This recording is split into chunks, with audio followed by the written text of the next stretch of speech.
So you may not want to admit it, but your 18-year-old son is probably not mature enough to inherit a bulk sum of money. When we talk about estate planning, it's really important to make sure that we leave these assets to our children at an appropriate age when they will be able to make wise decisions or be able to handle any of it. In America right now, we're actually facing a really unprecedented kind of crisis where as the oldest generation passes away, they're leaving trillions of dollars to the baby boomers. And the baby boomers are not even ready for this. So how can we make sure that our kids are inheriting when and how we want them to inherit, and when they're a little bit more mature enough to be able to make wise decisions? Number one, please don't ever name your 18-year-old child as the executor or trustee of your estate plan. They are not ready for this responsibility. Their frontal lobe is not fully formed. They are going to be grieving you and are not going to be able to handle this. But number two, they're probably also not ready to inherit a lump sum of money either. I know what I would have done at 18 with a lump sum of money.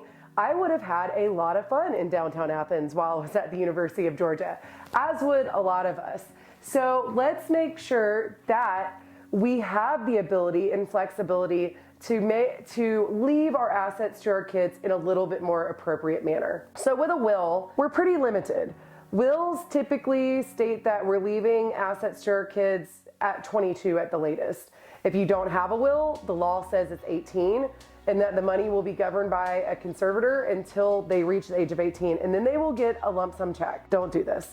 Wills, at least push it back to 22, but without some type of trust, that's about as good as a will is going to do. With a living trust, we get a lot more flexibility. A lot of my clients choose to do ages and stages. So we'll do like a third at 25, a third at 30, or a remainder at 35. That way it's spread out, and if they make poor decisions at 25, they have a second chance at 30 and a third chance at 35. But for some of my clients, this may still not be good enough for them.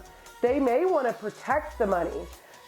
So if you want to protect the money from lawsuits or divorce or creditors, then we may want to go a step further and create what's called an asset protection trust. At Arch Legacy Firm, we call this a love but trust. I love my child, but, or I love my son-in-law, but if anything happens to my daughter, I want to make sure that the money is protected for my grandchildren, or heaven forbid, if my child ever gets a divorce, I want to make sure the money is protected from divorce. This is the ultimate way to leave assets to your kids and know that the money is going to be protected. Now, is this the tool that Sam Walton used to create crazy control over his heirs? Yes. Do I recommend that my clients do that for their kids? Typically, no. We're not using this trust to control the assets from beyond the grave. Typically, we're using this trust to protect the assets from beyond the grave. So there's lots of tiers that we can hit as we talk about estate planning. No estate plan, your kid inherits at 18.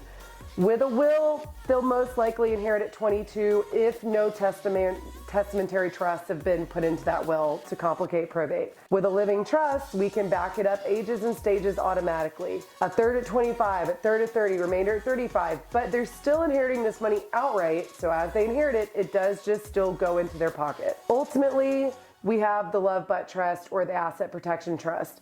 That trust is what we can use to protect the assets and make sure that it's not lost due to divorce, creditors, lawsuit, car accident, and it will pass on for generations to your grandkids. So we have lots of options, and it does depend on what your family looks like, but please don't leave a lump sum of money to your 18-year-old or 20-year-old or 21-year-old.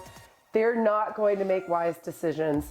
Point in case, I inherited $30,000 at 22. Blockbuster declared bankruptcy right around that time, so I immediately put $10,000 into Netflix. If I had left it there, I'd have over $250,000 now because I was smart. I knew what was going to happen, but at the end of the day, I was still 22. And that money got withdrawn after making about $1,000.